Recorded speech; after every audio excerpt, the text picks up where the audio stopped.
नमस्कार बच्चों, बहुत बहुत स्वागत है आपका अपने चैनल मैथ्स मैजिक में। बच्चों, जैसा कि आपको पता है कि मैं अपने चैनल पर आपके लिए वीडियो प्रोवाइड कराता रहता हूँ।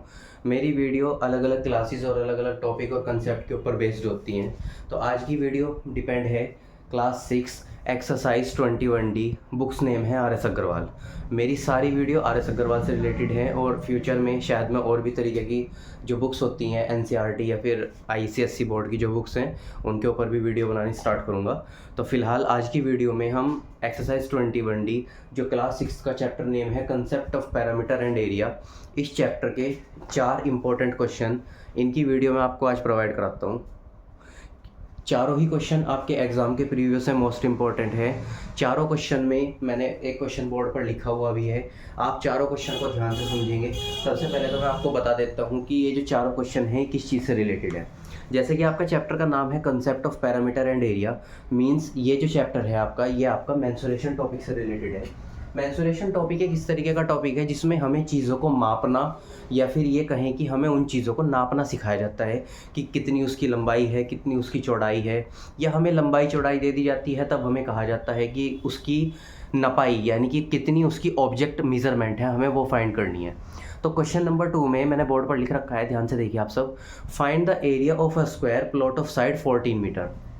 मीन्स हमें क्या करना है, हमें इसका एरिया फाइंड करना है। एरिया फाइंड करने के लिए उन्होंने क्वेश्चन में क्या दे रखा है, find the area of square plot of side 14 metre. अब इसमें हमें सबसे पहले ये पता होना चाहिए कि ये जो शेप दे रखी है हमें स्क्वायर, इस स्क्वायर की शेप का पैरामीटर निकालने का फॉर्मूला क्या होता है। अब अगर हम पैरामीटर निकाल रहे हैं और हमें पैरामीटर का फॉर्मूला नहीं आता तो ये तो हमारा क्वेश्चन छुड़वा देगा, क्योंकि कोई भी काम हो उसे करने के लिए सबसे पहले उसका करने का तरीका आना जरूरी है। अगर आपको वो तरीका आता है तो आप क्वेश्चन के परफेक्शनिस्ट हो। तो हमें सबसे पहले क्या करना है, ये जो एरिया ऑफ स्क्वायर यहाँ पर दे रखा है, हमें सबसे पहले इसका फॉर्मूला लिखना है। हम लिखते हैं area of square equal to side into side. Area of square का फॉर्मूला क्या होता है स्टूडेंट, साइड इंटू साइड होता है। कुछ बच्चे क्या करते हैं, साइड इंटू साइड लिखने की बजाय साइड स्क्वायर लिख लेते हैं। तो आप चाहे ये लिख लें चाहे आप वो लिख लें, दोनों ही फॉर्मूले आपके सेम है। इन फॉर्मूले में ये मत सोचना कि दोनों में कुछ फर्क है, दोनों चीजें सेम है। अब हमने एरिया ऑफ स्क्वायर का फॉर्मूला लिख लिया साइड इंटू साइड। अब हमें यहाँ पर साइड कितनी दे रखी है, यहाँ पर हमें 14 मीटर मल्टीप्लाई 14 मीटर। कुछ नहीं करना, केवल ध्यान से समझो क्या करना है। हमें एरिया ऑफ स्क्वायर का फॉर्मूला लगाना है। लगाने के बाद जो साइड हमें दे रखी है, साइड के नीचे साइड की वैल्यू, साइड के नीचे साइड की वैल्यू। उसके बाद हम क्या करते हैं, 14 और 14 की मल्टीप्लाई करते हैं। आप सब मल्टीप्लाई करो और मल्टीप्लाई करके मुझे आंसर बताओ।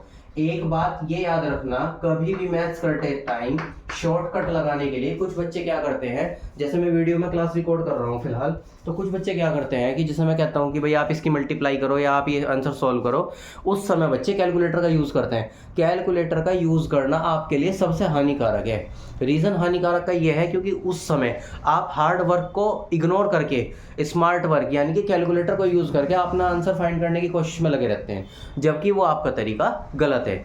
मैं आप सबको प्रीफर करूंगा, आप सबके लिए एक ही सजेशन है कि आप जब भी मैथ्स करें तो प्लीज़ कैलकुलेटर का यूज़ ना करें। कैलकुलेटर का यूज़ करने से केवल और केवल आपकी हार्ड वर्क की एफिशिएंसी पर इफेक्ट पड़ता है। जितना कम से कम हो सके कैलकुलेटर का यूज़ कम से कम करें। मल्टीप्लाई करते हैं, 4 4 जा 16, 1 4 4 4 1 जा 4 और 1 5, मल्टीप्लाई 1 4 जा 4 और 1 1 जा 1 6 9 1।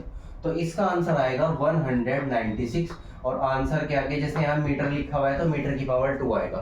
अब कुछ क्वेश्चंस में क्या होता है, जैसे यहाँ पर हमें पैरामीटर निकालने के लिए कहा जाएगा और पैरामीटर की जगह यहाँ फिलहाल इस एरिया निकालने के लिए कह रहा है। तो पैरामीटर में तो मीटर सेंटीमीटर या फिर जो भी यूनिट हमें दे रखी हैं वो केवल सिंगल लगती हैं, और जब हम एरिया निकालते हैं तो एरिया में उस चीज़ का स्क्वायर लगता है। ये चीज़ अब समझ लो। जैसे हम एरिया में उन दोनों चीज़ों की मल्टीप्लाई कर रहे हैं, तो मल्टीप्लाई में 14 इंटू 14 का आंसर तो हमने 196 निकाल दिया, तो ये लिख दिया। अब बात आती है इन दोनों m की। अगर हम अलजेब्रा के अकॉर्डिंग बात करें तो m इंटू एम करने के बाद हमें m स्क्वायर मिलता है। ये बात हमने एक्सरसाइज 8C जो आपकी बुक में अलजेब्रिक एक्सप्रेशन नाम से एक्सरसाइज है, उसमें एक्सरसाइज 8C में क्वेश्चन नंबर 1 से लेकर 10 तक के बीच में यही चीज सिखाई जाती है कि कहां पर प्लस करते समय अलजेब्रा को सिंगल लिखना है, कहां पर प्लस या मल्टीप्लाई करते समय अलजेब्रा की पावर लगानी है। तो यहाँ पर पावर लगाने का रीजन बस यही है कि अगर 1m और 1m अगर हम 2m की आपस में मल्टीप्लाई कराते हैं तो वो m स्क्वायर बन जाती है। समझ में आ गई आपको ये दोनों चीजें। इसमें मैंने आपको दो कंसेप्ट क्लियर कराए हैं। पहला एक तो एरिया ऑफ स्क्वायर निकालने का तरीका, और दूसरा कंसेप्ट है आपका कि मीटर स्क्वायर कहाँ आना है और सिंगल मीटर आपका कहाँ आना है। अब देखते हैं क्वेश्चन नंबर 3। देखिए स्टूडेंट, क्वेश्चन नंबर 3 आपके बोर्ड पर शो हो रहा है। क्वेश्चन 3 में सबसे पहले रीड करते हैं। The top of a table measure 2 metre 25 centimetre by 1 metre 20 centimetre, find the area. Means कोई टेबल है, उस टेबल की लेंथ और ब्रेथ दे रखी है। सपोज दैट टेबल ये दे रखी है, उस टेबल की जो लेंथ है वो कितनी है 2 मीटर 25 सेंटीमीटर, 2 मीटर 25 सेंटीमीटर, और ब्रेथ कितनी दे रखी है 1 मीटर 20 सेंटीमीटर।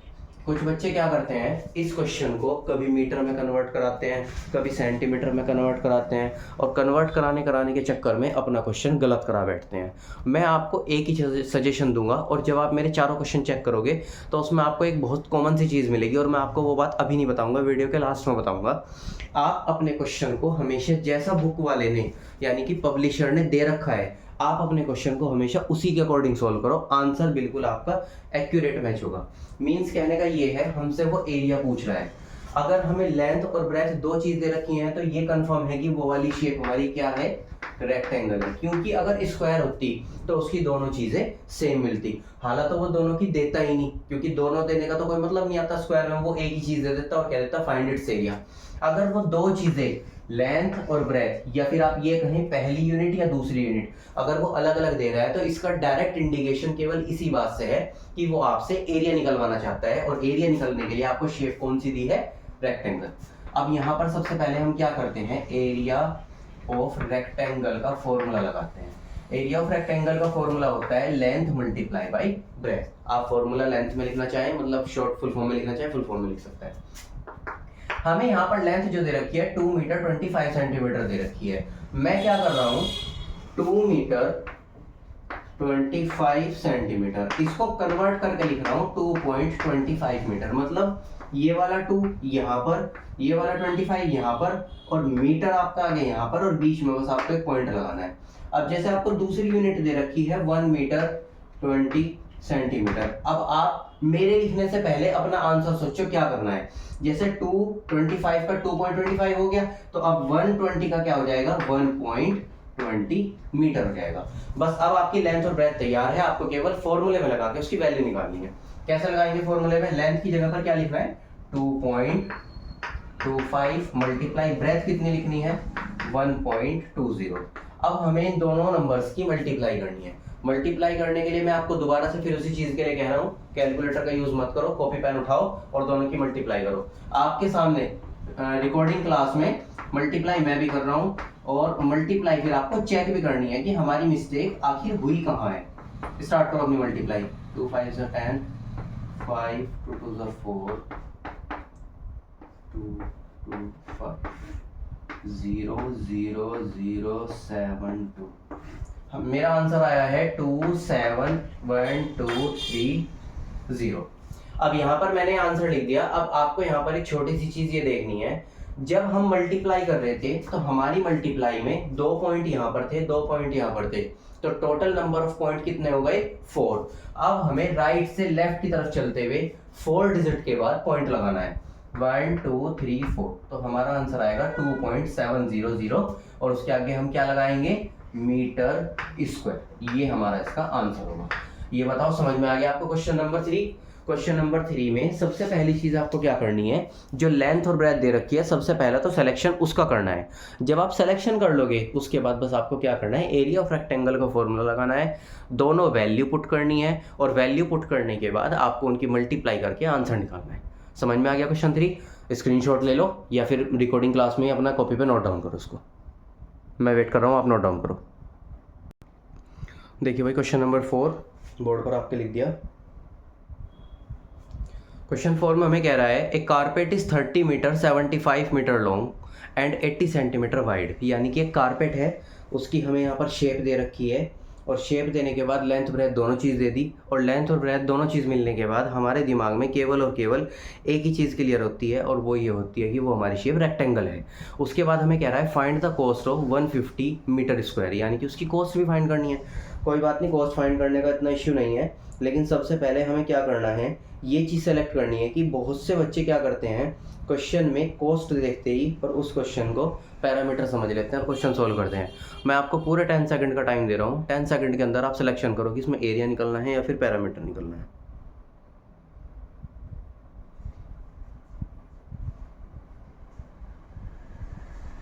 करा सिलेक्शन?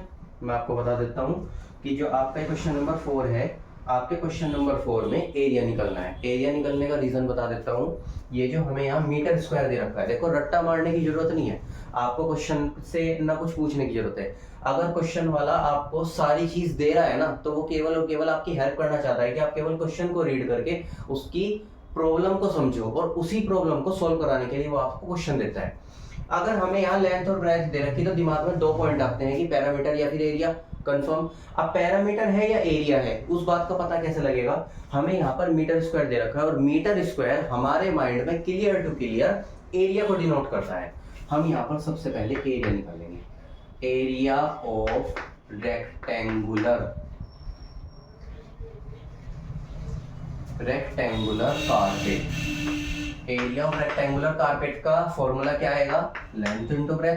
ये तो चीजें होती हैं, कारपेट है, टेबल है, फॉर्म है, या कोई बुक दे रखी है, कुछ भी चीज है, आप केवल उसका के नाम डाल दिया करो। बाकी मेन काम तो इन 3 वर्ड का है, एरिया ऑफ रेक्टेंगल का। L इंटू बी है। अब L इंटू बी के लिए लेंथ और ब्रेथ भी चाहिएगा। अब लेंथ हमें दे रखी है 30 मीटर 75 सेंटीमीटर। अब हम यहाँ पर क्या करते हैं, इसको लिखते हैं 30.75 मीटर मल्टीप्लाई ब्रेथ की बात करते हैं। पहले मैं आपको एक बार लेंथ भी क्लियर करा दूं, मैंने लेंथ लिखी कैसे है और लिखी क्यों है। 30 मीटर 75 सेंटीमीटर का मतलब हो गया 30.75, और उसके आगे आएगी ग्रेटर यूनिट। अब जैसे यहाँ पर इस वाले ब्रेथ में मीटर तो है ही नहीं, तो मैं सेंटीमीटर के नीचे सेंटीमीटर लिख रहा हूँ 80 सेंटीमीटर। अब एक बात कंसेप्ट क्लियर करो, जो मीटर वाली चीज है वो तो पॉइंट से पहले आती है, जो सेंटीमीटर वाली चीज है वो पॉइंट के बाद में आती है। ठीक, अब यहाँ पर सेंटीमीटर वाली चीज है, तो यानी कि पॉइंट से पहले तो कुछ है नहीं, तो ये क्या आएगी, पॉइंट के बाद आएगी। ये है क्वेश्चन को आपको समझाने की चीज जो मैं आपको समझाना चाह रहा था, और जिस चीज के लिए मैंने आपसे कहा था कि मैं आपको वीडियो में बताऊंगा, ये बात मैं आपको समझाने के लिए कह रहा था कि अगर आप कोई भी क्वेश्चन कर रहे हो तो उसे कन्वर्ट करने की जरूरत नहीं है। कन्वर्ट मत करो उस क्वेश्चन को, लेकिन आप उस क्वेश्चन को जैसा आपको दे रखा है ना वैसा ही सोल्व करो। जब आप इसको सोल्व करोगे तो सोल्व करने के बाद इसमें क्या होगा, आपका जो क्वेश्चन है, अब यहाँ पर लेंथ और ब्रेथ दोनों चीज आ गई। अब यहाँ पर आप लेंथ की जगह लेंथ लिख चुके हो, ब्रेथ की जगह क्या लिखना है, 0.80 मीटर लिखना है। दोबारा से फिर वही चीज, अब हमें इसका क्या निकालनी है, मल्टीप्लीकेशन निकालनी है। मल्टीप्लीकेशन निकालने के लिए मैं यहाँ पर लिख रहा हूँ, और आप सब बिना कहे कॉपी पेन उठाओ और शुरू हो जाओ। मल्टीप्लाई करने की जितनी ज्यादा हैबिट बनाओगे, मैथ्स करने की परफेक्शनिस्ट उतनी ज्यादा आएगी आपके अंदर। 8 5 जा 40, 4 कैरी में, 8 7 जा 56 और 4 60, 8 3 जा 24, 0 0 0 6 4 2। मेरा आंसर आ गया 246000। लेकिन एक छोटी सी चीज और, यहाँ पर 2 डिजिट पर पॉइंट था, यहाँ 2 डिजिट पर पॉइंट था। अब 2 डिजिट पर पॉइंट होने की वजह से हमें क्या लगाना है, यहाँ पर हमें इसके लिए पॉइंट लगाना है। पॉइंट कैसे लगेगा, 4 डिजिट पर, क्योंकि 2 इसके हैं तो 1 2 3 4, तो 4 डिजिट के बाद पॉइंट लगाएंगे तो 24.60। इसकी तो कोई वैल्यू नहीं है, इसका आंसर आएगा मीटर स्क्वायर। लेकिन आपके वाले क्वेश्चन में एरिया निकालने के बाद एक चीज और मांग रहा है आपसे, कॉस्ट मांग रहा है। अब आपको यहाँ पर इसकी कॉस्ट भी फाइंड करनी है, तो कॉस्ट कैसे निकाल लेंगे, cost is equal to area multiply cost metre square. अब हमें यहाँ पर एरिया कितना दे रखा है, 24.6 मल्टीप्लाई कॉस्ट कितनी दे रखी है, 150। ये वाली मल्टीप्लाई मैं नहीं करूंगा, मल्टीप्लाई आप करो और मुझे आंसर मैसेज करो जल्दी।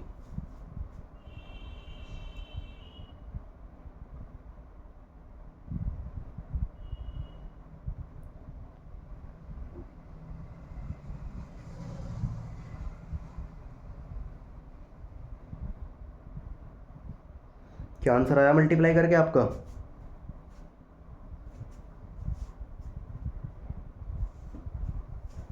3690, एक बच्चे का मैसेज आया है 3690, और इसके आगे एक छोटा सा और काम कर देना, इसके आगे रुपीज़ का साइन लगा देना क्योंकि ये कॉस्ट निकालना।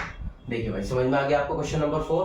कुछ नहीं करना क्वेश्चन नंबर 4 में, बस एक छोटी सी चीज़ का आपको ध्यान रखना है। सबसे पहले तो लेंथ और ब्रेथ का सिलेक्शन, दूसरी चीज़ आपको करनी है एरिया का फॉर्मूला लगा के एरिया फाइंड, और एरिया निकलने के बाद जो कॉस्ट आपको दे रखी है कॉस्ट की मल्टीप्लाई करके आपको अपना आंसर फाइंड कर लेना है। समझ में आ गया? मैं रुक रहा हूँ और आप इसे क्वेश्चन को अपनी कॉपी में नोट डाउन करो। देखिए भाई क्वेश्चन नंबर 5 मैंने बोर्ड पर लिख दिया है। क्वेश्चन है आपका, how many envelope can be made of paper 3 metre 24 centimetre by 1 metre 72 centimetre. Means question का ये है, एक बहुत बड़ा कागज़ है और उस कागज़ में से यानी कि उस पेपर में से आपको छोटे छोटे एनवेलप बनाने हैं, और एनवेलप की भी लेंथ ब्रेथ दे दी, उस बड़े वाले पेपर की भी लेंथ ब्रेथ दे दी। तो हमें ये बताना है कि अगर हम उस बड़े वाली शीट को कट कर दें या फिर हम उस बड़े वाली शीट को क्रॉप कर दें तो हम कितने नंबर ऑफ एनवेलप क्रिएट कर सकते हैं। एक बार क्वेश्चन को डायग्राम के थ्रू समझो। ये है हमारा एक बड़ी शीट ऑफ पेपर। अब यहाँ पे इसकी लेंथ कितनी दे रखी है, 3 मीटर 24 सेंटीमीटर। 3 मीटर 24 सेंटीमीटर, ये तो आपका वो बन गया स्क्वायर। इसको चेंज करते हैं शेप को और इसको रेक्टेंगल बनाते हैं, ये बन गया रेक्टेंगल। अब हमें यहाँ पर इसकी ब्रेथ कितनी लिखनी है, 1 मीटर 72 सेंटीमीटर।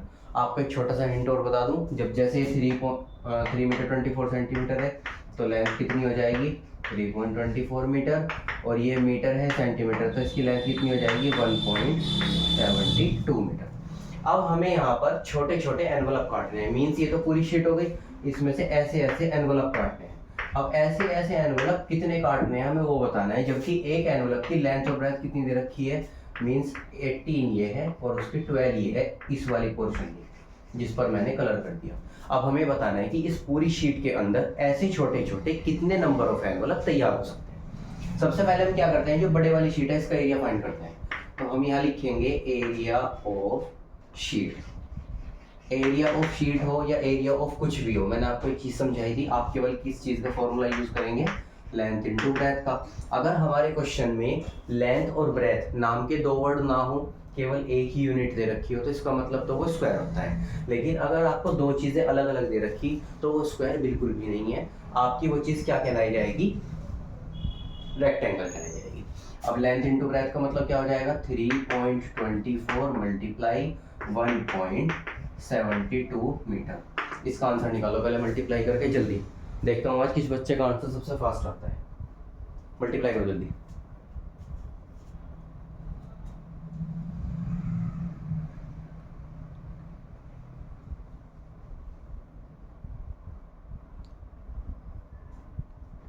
राधिका का आंसर आया है भाई सबसे पहले 5.5728 5.5728 मीटर स्क्वायर। राधिका आंसर जल्दी निकल गया, मुझे डाउट हो रहा है आपके ऊपर, कहीं मल्टीप्लाई कैलकुलेटर से तो नहीं की। चलो अच्छी बात है, अगर आपने इतनी फास्ट मल्टीप्लाई कर ली है तो कॉन्ग्रेचुलेशन फॉर योर फ्यूचर, आप अच्छे होते जा रहे हैं मैथ्स में। और आप, मुझे अच्छा भी लगता है इस चीज़ का कि मतलब 8-10 बच्चे ऐसे हैं मेरी क्लास में जो मेरे चैनल पर हैं, कंटिन्यू मेरी वीडियो व्यूज़ देते हैं, और कंटिन्यू केवल वो डिमांड, मैं कुछ मतलब टॉपिक्स तो मेरे ऐसे होते हैं कि जो मैं केवल इन 8-10 बच्चों के लिए बनाता हूँ। ये बच्चे फोर्स करते रहते हैं कि सर हमारे लिए बना दो, सर हमें ये टॉपिक समझा दो, सर हमें ये चीज़ समझा दो। तो मुझे देखकर बहुत अच्छा लगता है कि मतलब जिन बच्चों को मैं पढ़ा रहा हूँ या जिनके लिए मैं वीडियो रिकॉर्ड कर रहा हूँ, हालांकि मुझे पता है कि मेरे चैनल पर इतने ज़्यादा व्यूज़ नहीं आते और मुझे चाहिए भी नहीं फालतू। मैं आपको एक रियलाइजेशन बता दूँ, मुझे ज़्यादा व्यूज़ फालतू चाहिए भी नहीं, लेकिन मुझे वे स्टूडेंट चाहिए जो मेरे साथ मेहनत कर सकते हैं। अभी फ़िलहाल उसकी लिस्ट बहुत छोटी है, लेकिन अगर भगवान ने चाहा, ऊपर वाले ने चाहा तो लिस्ट बहुत बड़ी होगी एक दिन। फिलहाल अभी वो 37 स्टूडेंट ऐसे हैं जो बिल्कुल मेरे कंटिन्यू टच में हैं, वो मुझे अपने टॉपिक बताते रहते हैं, उनके लिए शॉर्ट्स वीडियो या फिर जो भी वीडियो प्रोवाइड कराता रहता हूँ मैं। तो मुझे देखकर अच्छा लगता है कि मतलब बच्चे हार्ड वर्क कर रहे हैं, चीज़ों को सीख रहे हैं, उस चीज़ के लिए मेहनत कर रहे हैं। तो बच्चों बस मैं तो आपसे एक ही चीज़ कहूँगा कि जितना भी हो सकता है हार्ड वर्क किया करो, क्योंकि बिना हार्ड वर्क के कुछ भी नहीं है, कुछ भी नहीं है। Nothing is too possible without any hard work. एक बहुत अच्छी क्योट्स लिखी थी मैंने अपने व्हाट्सएप स्टेटस पर, there is no substitute of hard work, यानी कि हार्ड वर्क करे बिना उसका कोई भी एग्जाम्पल या फिर कोई भी सॉल्यूशन नहीं है। अब जैसे यहाँ पर आपने क्या किया, एरिया ऑफ शीट निकाल दी, अब यहाँ पर आपको एरिया ऑफ एनवलप भी निकालना है। तो एरिया ऑफ एनवलप निकालने के लिए एनवलप इज इक्वल टू क्या करना है, लेंथ इनटू ब्रेथ करनी है। अब लेंथ निकालने के लिए मैं आपको एक छोटी सी चीज बता दूं, जब हम यहाँ पर लेंथ निकालेंगे तो लेंथ निकालते समय हमने यहाँ पर यूनिट क्या डिसाइड की थी, मीटर डिसाइड की थी। अब यहाँ पर हमें यूनिट ये दोनों किस किस में दे रखी है, सेंटीमीटर में, सेंटीमीटर में। तो जैसे ये 18 सेंटीमीटर है, ये तो हो जाएगी 0.18 मीटर, और ये 12 सेंटीमीटर है, ये हो जाएगी 0.12 मीटर। अब हमें यहाँ पर यही रखनी है 0.18 मल्टीप्लाई बाई 0.12, और जब हम इसकी मल्टीप्लाई करेंगे, आप सब मल्टीप्लाई करो, इसकी आंसर बताओ।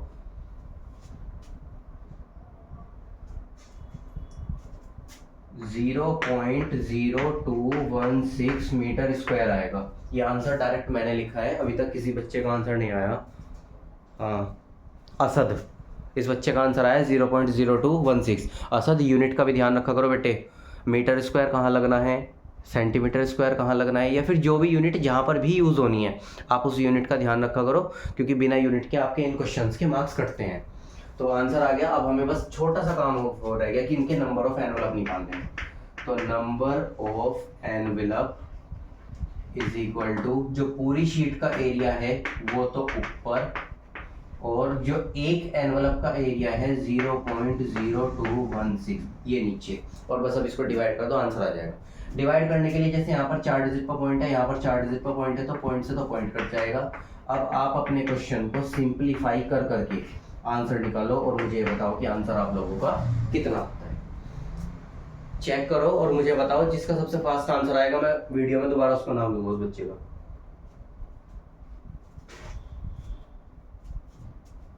Rihan is typing 237। नहीं बेटा, गलत है आंसर, दोबारा करो। असद 258। यस असद, आपका आंसर ठीक है बेटा। तो आपका इस क्वेश्चन की जो कटिंग है उसका क्या आंसर आएगा, 258 एनवलप। अब जरा एक बार कटिंग देख लो, कटिंग करी कैसे है, क्योंकि जो मैंने आपका नाम लिया असद का, वो उन्होंने तो कर लिया। अब आपको भी तो समझ में आनी चाहिए कि कैसे करनी है। तो कटिंग करने के लिए सबसे पहले क्या करना है, 55728 डिवाइड बाई 216। सबसे पहले आप इसको 2 से डिवाइड करो। 2 से डिवाइड करने के लिए 2 से 2 1 जा 2, 2 8 जा 16। 2 से आप डिवाइड करोगे, 2 2 जा 4, यहाँ 2 7 जा 14, 1 2 8 जा 16, 1 2 6 जा 12, 2 4 जा 8। 2 से जब आप इसे डिवाइड करोगे 54 बार, 2 से जब आप इसे डिवाइड करोगे 2 1 जा 2, 2 3 जा 6, 2 9 जा 18, 2 3 जा 6, 2 2 जा 4। फिर दोबारा 2 से डिवाइड करो 27 बार। 2 से अब आप इसको डिवाइड करो, 2 6 जा 12, 2 4 जा 8, उसके बाद 2 6 जा 12 और 2 6 जा 12, यानी कि सॉल्व कर करके क्या आ गया, 6466 अपॉन में बचेगा 27। अब आप इसे नीचे वाले नंबर को 2 से डिवाइड नहीं कर सकते। अब हम किस नंबर को सिलेक्ट करेंगे, 3 को सिलेक्ट करेंगे। अब 3 को सिलेक्ट करने के लिए या तो आप 3 से सिलेक्ट कर लो, या फिर आप एक काम करो, डिवाइड का फॉर्मेट बनाओ और डिवाइड के फॉर्मेट से आप अपने आंसर को फाइंड कर लो। ठीक है बच्चों, समझ में आ गया आपको चारों क्वेश्चन आज के वीडियो के? चारों क्वेश्चन समझाते समय मैंने आपको एक ही बात समझाई है कि आप अपने क्वेश्चन को जितना हो सकता है ध्यान से करो। क्वेश्चन को समझकर करोगे, आपका क्वेश्चन गलत नहीं होगा। क्वेश्चन को रट कर करोगे तो आपका क्वेश्चन 100 के 100% गलत होगा, क्योंकि रटने वाली चीज़ कुछ ही समय के लिए दिमाग में रह जाती है, उसके बाद वो चीज़ माइंड से स्किप होती है। तो आप सबको बस एक ही चीज़ ध्यान में रखनी है कि क्वेश्चन को समझकर तब सॉल्व करना है। क्वेश्चन समझ में ना आए, वीडियो को स्टार्टिंग से दोबारा देखो, ताकि आपको चारों क्वेश्चन का कंसेप्ट बिल्कुल क्लियर हो जाए। ठीक है स्टूडेंट, मिलते हैं किसी नेक्स्ट वीडियो में किसी नेक्स्ट टॉपिक के साथ। अभी के लिए फ़िलहाल इतना ही। वीडियो अच्छी लगे तो एक लाइक और एक कमेंट, या फिर अपने नेक्स्ट वीडियो के टॉपिक के लिए जो भी आप सजेशन देना चाहें या जो भी आप चीज़ कहना चाहें कि सर हमें इस चीज़ की वीडियो चाहिए, आप ग्रुप पर भी मैसेज कर सकते हैं। व्हाट्सअप ग्रुप में आप सभी ऐड हैं, उसमें मैसेज कर सकते हैं। मैसेज करने के बाद आप अपनी जो भी आपका एक्सप्रेशन है या जो भी चीज़ कंप्लेंट सजेशन आप मुझे देना चाहते हैं, मैं आपके सभी सजेशन का वेट करूंगा। मिलते हैं फिर नेक्स्ट वीडियो में। अभी के लिए इतना ही, बाय बाय।